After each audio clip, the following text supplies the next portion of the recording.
afternoon and welcome. I am Jesse Voicola with the Carnival Radio Media News.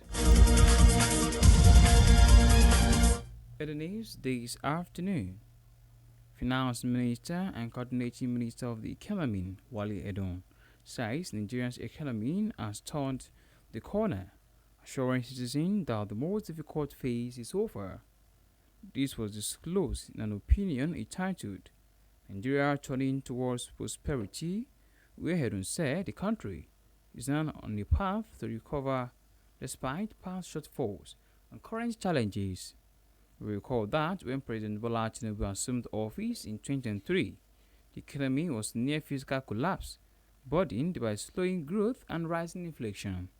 He noted that market distortions such as fuel subsidies and multiple exchange rates had discouraged investment, and that Tinubu reforms are aimed at removing those distortions and building a private sector-driven economy. Meanwhile, the detained leader of the indigenous people of Biafra, Nnamdi Kanu, has abandoned plans to call witnesses in his ongoing trial at the Federal High Court in Abuja. Kanu, who is facing 7 terrorism charges filed, the federal government had earlier sought adjournment, saying his former legal team, led by ex-Attorney General Kanu Agabi, had not released his case file. At the resumed hearing today, Monday, he told Justice James Omotosho that after reviewing the file, he has found no valid charge against him and saw no need to call witnesses. The judge directed him to file a written address stating his opposition and serve the prosecution. Justice Omotosho adjourned the case to November 4-6 for the adoption of final addresses of the case. In the meantime, the Oyo State Police Command says it has arrested one Hada claimant for allegedly operating a baby factory in Ore, the headquarters of Odigbo local government area of the state.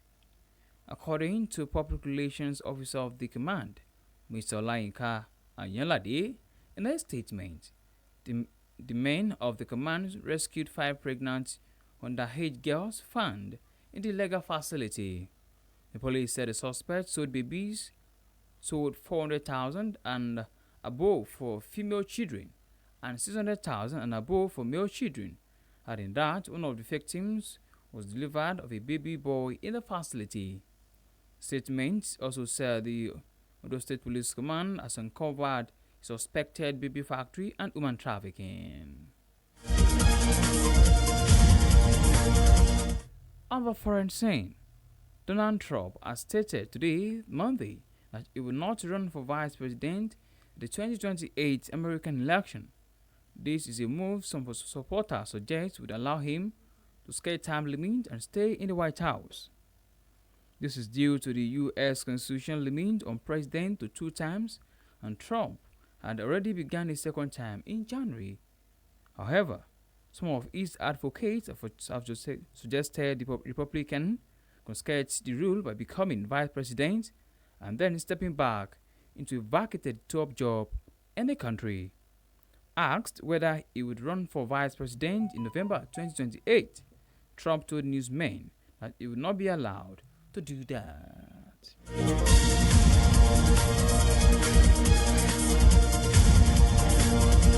An interesting world of sports.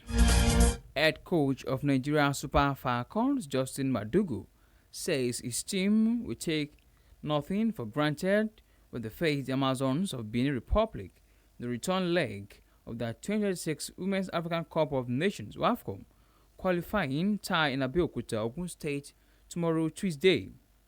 The reigning African champions hold a 2-0 advantage from the first 2 legs played at the State Kagu in Lome on Friday, thanks to goals from Chinwedu Ihezue and Esther Okoronko. But Madugu insists that despite the cushion, the Falcons are preparing for a much sterner test at home. He warned that Amazons, who fielded several foreign-based professionals in the first leg, have the quality to cause problems if underestimated. And hence Carnival Radio Media News. Thank you very much for listening. This news was brought to you by Carnival Radio News and Current Affairs Department, compiled by Oluwolagba Damilola, edited by Elizabeth Tercio Kemikoko. I am Joseph Oyukola. Good afternoon, and please do well to enjoy the rest of your day.